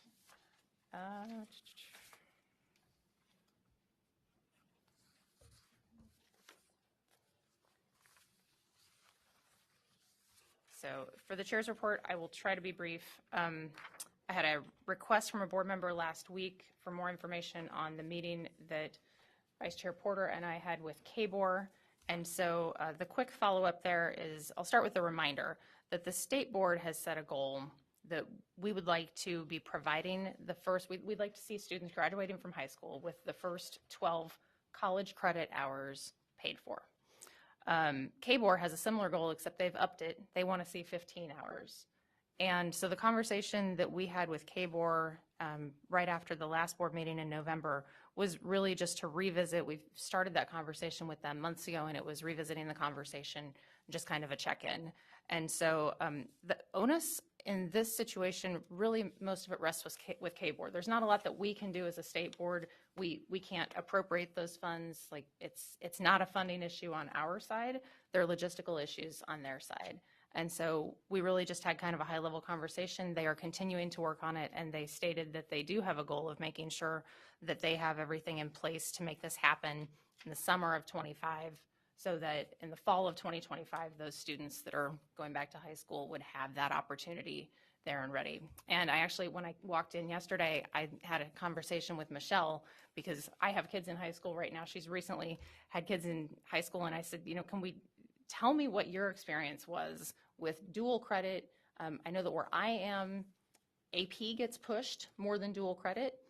In some parts of Kansas, students can go to college. They can take a dual credit class right now, which means that they're walking into a classroom, typically in their own high school, where they have a qualified teacher that can teach that class and get college credit for it. A lot of those students don't have to pay. Their families don't pay anything for that credit as they accumulate it. So if they're going to take English Comp 1, they enroll in English Comp, they get high school credit for it, and they get college credit for it, and it's not costing them a dime. As they accumulate those credits, the more credits they have, once they hit the threshold of about 9 credit hours, we know that research shows that they are more likely to then go on and finish college. So the goal would be, if we can help them get those credits as they're headed out of high school and headed into college, they're more likely to stick around and finish. So, Jim, is there anything you want to add to that? Not to that, but we also did discuss reading as, and that was the reason that I had asked the question yesterday to Catherine, because I broached the question: how can we be sure that the people that are teaching people how to read are qualified? And they basically said, you can do that. They put it back on us because you control the approval of those programs. And that's why I asked the questions about metrics, so that we can look at that and actually make sure that people are prepared. I think something that disturbs me is that now I've heard just in the last couple of days that there are people at the higher education level who are criticizing letters, whereas I visited with the people at higher education before we even approved letters, and that's the reason I voted for it, because I was told this is kind of the gold standard. So I think there's always emphasis to take credit away from us for what we've done. I think we've got a good relationship with the Board of Regents, but I think there are people out there in higher education that are looking to take control of the process, and I think we need to be aware of that. And I think we need to keep it on the front burner. Any questions about Anne and then Michelle? About the 9, 12, 15 hours, I mean, they're more often than not, though, kids have to pay for those hours, and that creates this have and have not system where if you're privileged to have folks who can pay whatever the going rate is, and it varies all across the state from free to several $100s an hour, that's crazy. So it's so important from an equity standpoint that we make the same thing available to every student in the state, so we don't have this have and have not situation with college credits in high school. So thank you for the work on that. I just hope this time KBOR finishes the deal, because we really need to get it done. I think also with that, it depends on where you live. So you have to remember this, that every school district is assigned to a community college territory. And they must use that community college. So if the community college in your territory, and I'll use my hometown, Coffeyville, that's Coffeyville Community College, they offer that for free, which I believe they do to their students get that for free. If though you're in Cali County, and I don't know, and Cali County does not, and I don't know that, then those students at Cali County do not, they pay for that. So that's what, so it depends on where you live also, Ann. It's depending on where you have access. Yeah, some of them, like KU and Washburn, have like, well, you get a discounted rate. But if your family has no money, it doesn't matter if it's, $300 or $25, you're not going. And so that principal and superintendent doesn't have the ability, like the student will, when they graduate, to go wherever they want and shop that. And that creates the inequity too. Mm-hmm. Yeah, I started to say that, but for instance, my students are pushed to either, I think there's a priority on AP in place of, and so then you have to score well on the AP test. If you don't get a 3 or higher, you're not getting college credit for that class. And the amount of credit that you get changes depending on your score. So it's a slightly different system. And then my kids go to school in Shawnee Mission, so we have the opportunity they partner with Johnson County Community College. And I think the last time I checked, it was around $55 a credit hour. And so, Michelle, yeah. Thank you, Madam Chair. Try to keep this really brief. So starting next fall, like even at the local community college in Johnson County, they're looking into, now it's coming from K-Board, but I understand it for a university standpoint. This makes perfect sense as far as like the offerings as far as college algebra and that. But think about a community college, if you're middle-aged and you didn't get a lot of algebra, the community college is going to meet you where you are. They're going to have like an intermediate kind of algebra, working your way into college algebra. So you might that's part of the reason like people go to a university for 2 years, or excuse me, a community college, then they go on to university because they need to get through that college algebra to go on and be accepted in most universities.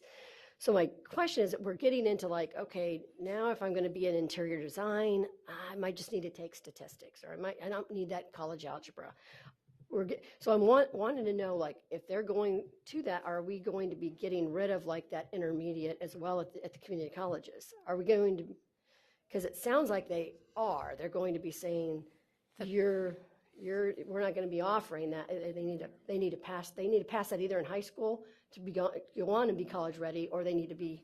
Yeah, I would say not part of this conversation that we've been having with K-Board. This is really about those dual credit classes. English Comp 1 is an example that would qualify for both high school and college credit at the same time. Yeah, that's what this is. That's again, are those going to be? How much remediation? Like we hear a lot about remediation at the colleges. And are those Kansas kids? Or are they coming from other states? That's a different conversation. Yeah, I know. Yeah. So what's going to be like? Are these going to be watered down courses in high school, or are they going to be college level courses in high school? That's a good question. You know what I mean? Like you're going to get a different. Baker University is going to be different than the community colleges. So we can add it as an. They're the same courses that are happening now. It's just that some students pay for those courses, some students do not. And that's determined on your zip code and which community college serves you. So I think what K-Board's trying to do is level that field for the first 15 credits to say that what Colby does and what Cloud does and what Johnson County does would be the same, not would be different. And those students that didn't have access to one of those other community colleges or universities, you're at Washburn, for example, that it would be the same. So they're trying to do that internally. So will the rigor be high? I guess is what I'm going to say. The rigor will be the same as it is now with the dual credit class. I mean, okay. So. Answer your question? Yeah. Okay. All right. I want to allow our outgoing board members to have a few minutes to speak. Would you all like to do that now, or do you want to wait until we're finished with all of the chair's report? Any preference? All right. If you don't mind, I'll save the best for last. Mark, I'll give you the floor. Remarks from the board attorney. I'm going to pass because of time constraints, but I have talked with the board chair and just briefly about trying to be sure that I include in my report, and I think there was a suggestion that I go to the podium, and so I want to in January, particularly with new board members, I'll be more, I won't respect the ending time. I'll be sure and give a report. Thank you, Mark. And any committee reports? Anyone at all? All right, you guys are easy. Act on board travel. You have in your packet, we need to have a short conversation on this because we have overrun the travel budget. So if you pull the sheet out and look at your individual line items, I think that all but 3 board members have gone over on their travel, and we are over by almost $6,000. And so travel resets, that budget resets every 6 months. So end of December, end of June, and there is no slush fund. So the $6,000, we're going to take that out of your paycheck, Randy? How does that work? I'm taking up a collection outside. I can help with the board travel later on. But I do, so by your policy, if Jim goes over and everyone else is under, we're just looking at the entire budget, but most of you, went over the 6 months. We don't have anywhere to go get that money other than the agency funds from some other program. And so Deborah or I will have to start to say, if we don't change policy, which you can do, that you're done. And we don't want to do that because you're doing some really good work and you like to be out and we like to see that. But we can't go over without getting additional funds from the legislature to do that work. So there was a conversation, and we talked about, so if you look at the sheet of travel locations for every board member, if you're traveling more than 100 miles, what has been happening is if your initial trip out, the one-way trip, is more than 100 miles, you're eligible for per diem. And so that is really what's driven up the cost on some of these. And in looking back at how it's been handled in previous years, the per diem was paid only when a board member was spending the night wherever they were going. If you needed to be there early in the morning and you had to go the day before, however that works, you would let Deborah know, hey, I'm going to need per diem for this day because I'm spending the night. So that would be my recommendation, that we return to doing that. That will help keep the cost down instead of her paying per diem just every time somebody's driving more than 100 miles. It's not uncommon for me to drive to Wichita and back in the same day, so I don't need per diem if I'm not spending the night, is kind of the thinking there. Okay.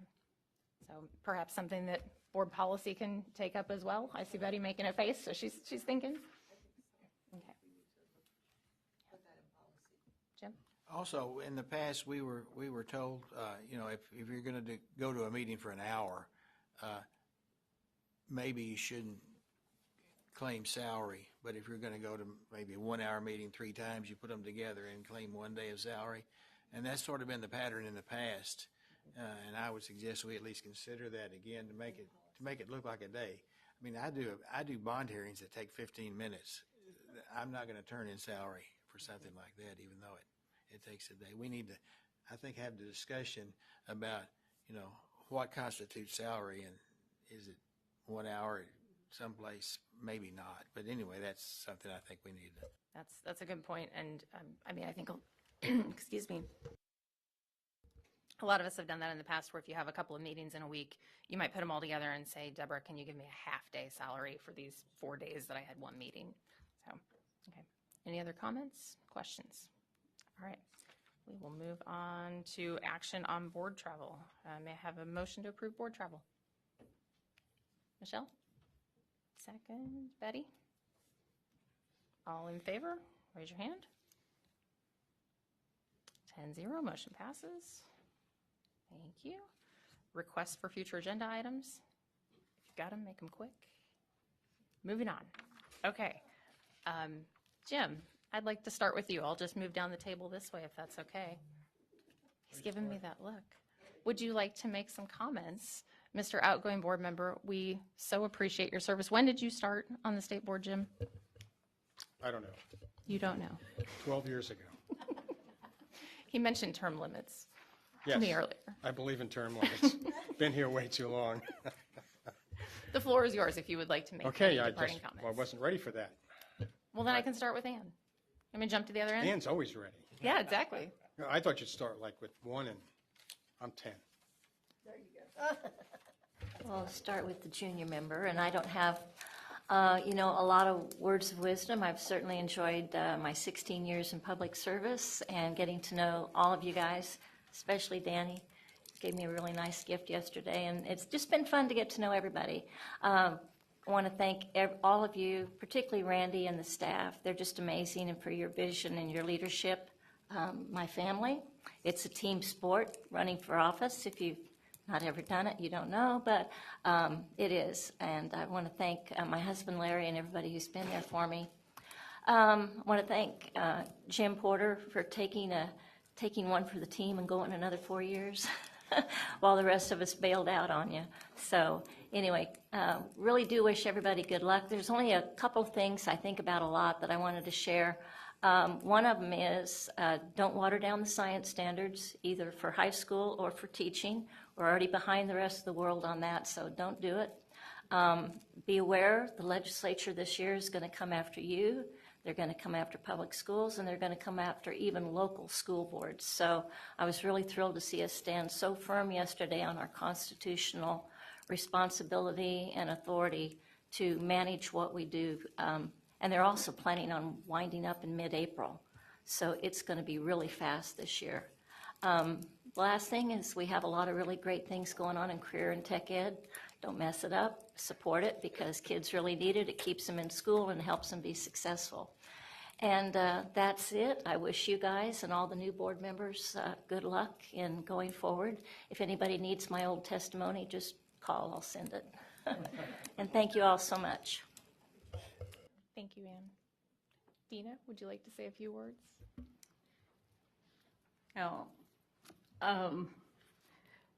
This is rather bittersweet in a lot of ways.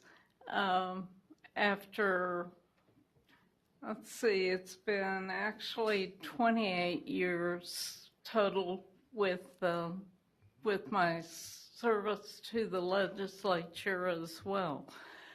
But I need to thank my family and friends who did all sorts of things for me during campaigning. And my family, particularly my children and grandchildren, have been very helpful in making certain that I was allowed to come in person, because my husband, you will notice he is not going to be able to be here today because he is confined to a wheelchair and needs quite a bit of assistance. I'd also like to thank my campaign treasurer because she took care of all my campaign money, small or large as it happened to be, and always submitting those required, almost dreaded reports.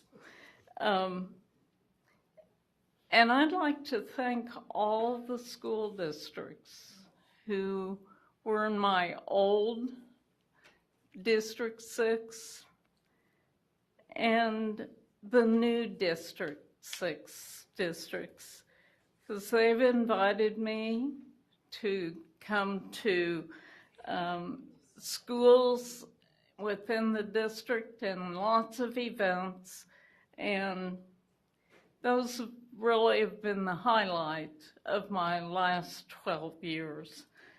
Thank you for welcoming me, and I'll continue to watch how successful you become. As many of you know, I also served in the legislature, and I have to say that my view of the state board, and actually as being a teacher also, we really don't know what the state board does. And so reality really hit me, and how the state board actually operated. I found I was no longer in a world where political parties ruled decisions. Yeah, we had a lot of disagreements, but we always found some way of solving those problems. And we worked around those differences and found solutions to which most members could agree met a standard that happens to be hanging on our wall. And we made certain that our decisions that affect children and youth of this state and their eventual ability to live in a world that really will be different from the world that we have been experiencing over our lifetime. So our constituents are really those ages 18 and under. While we as adults should guide them, we must always analyze whether the decision will meet the test. Is it to make adults feel better? Or is it truly benefiting the learning of Kansas students? To my predecessor, Burl, I wish you well. You have many, many experiences that will benefit your decision-making as well as this whole board. And that begins in January. To my colleagues sitting here now, who will continue as members, I wish you Godspeed and lots of great decisions. And I know they will be if you keep in mind what's hanging on the wall.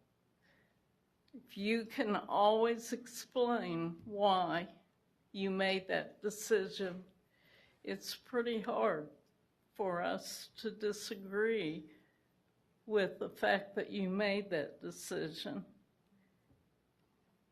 We know that we won't always agree with that decision, but at least we'll understand that you focused on something that's very important, and that's the students of this state. And there will be times when you need hugs, so I'm going to give you one right now.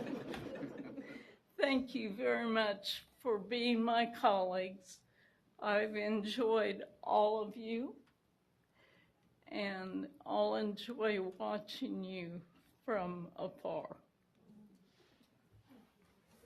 Thank you, Dina. And I'm just going to read that piece of artwork on the wall that Dina is referencing that was a gift from Wichita Public Schools. It says, "Our students come first in every board decision."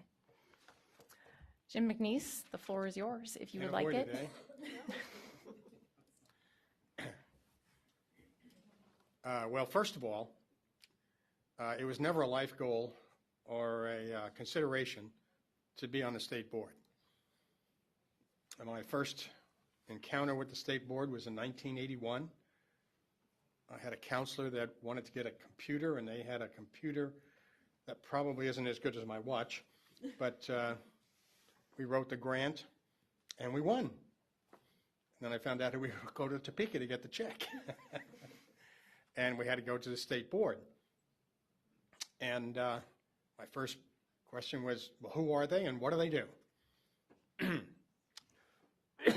And we came up here, and what they did was they gave us a computer and a $1,000 check. And I thought they were just great. Didn't have much to do with them after that. I came here, I believe, in the 90s, sometime, the early 90s. I had been Principal of the Year. And I was to come and speak to the board. About what? Well, lo and behold, I know you'll find this hard to believe, but I forgot. Carol Rope, who was a board member representing Wichita at the time, calls me in my office or calls the school and says, you know, my secretary comes in and says, well, Carol Roop's on the phone. You know, well, you didn't want to talk to Carol Roop. She was a board member, you know. Talk to her. So I get on. I said, you know, how can I help you, Carol? Just, where are you? I said, well, I'm working. You're supposed to be in Topeka. I don't work in Topeka. I was supposed to be recognized by the board, you know. Well, I came to the next board meeting. So that was my iterations with the board up until that time. We did have the commissioner and board members come and visit the school, and that was always an intrusion. Kind of messed up the schedule. So I've always been very hesitant, very cautious about visiting schools. No, we don't want an assembly. No, just, you know. But then again, I've learned that one of the best parts of this position is going to schools and recognizing the great things that they do. And that it's really part of our job to affirm and to assist and to make a big deal about the schools and the people who run those schools and the students who attend. We represent as a board member more than ourselves.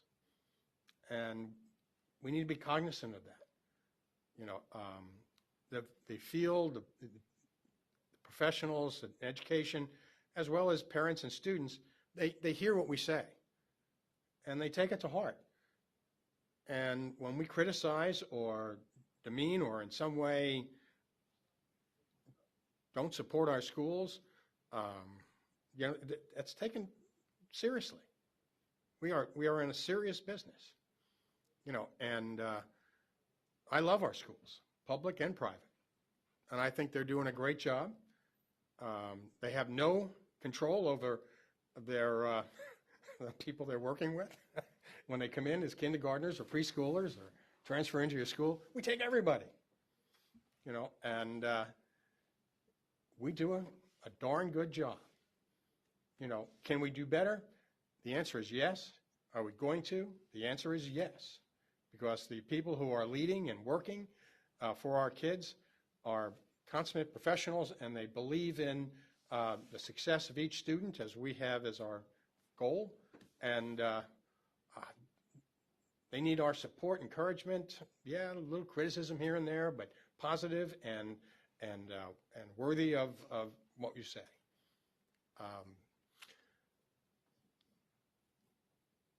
I'm going to miss being here. I'm going to miss working with you. It's one of the surprises of being on the board, like I think Dina was referring to, is I've got a whole set of new friends and colleagues that I never would have imagined I would have had. I appreciate the board members that I've worked with over the years, and I appreciate you especially now as I leave for what you represent and what you're going to do to help the students and the state of Kansas. If you need any help or assistance, don't call me. There are better minds and people than me.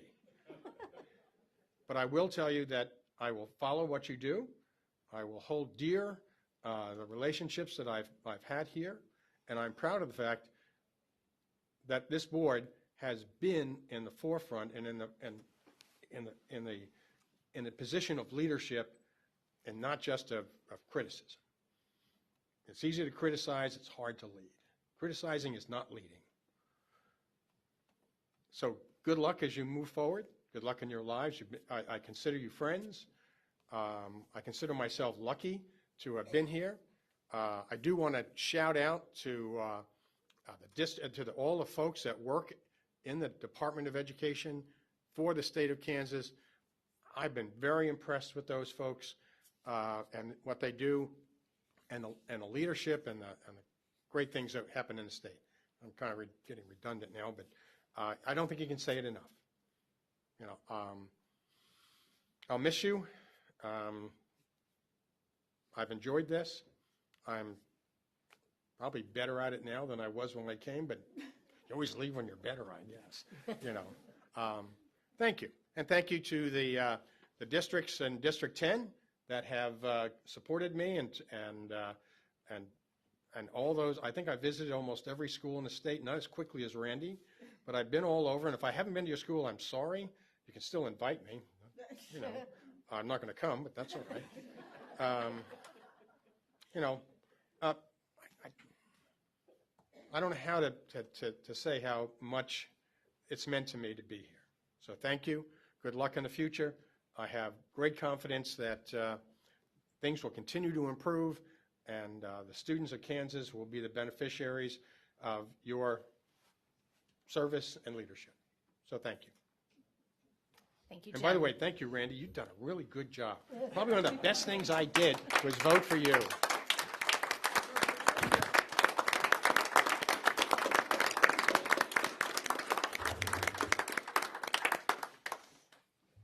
Thank you, Jim. Thank you, Dina. Thank you, Ann, for all of your service to the state of Kansas and to our students.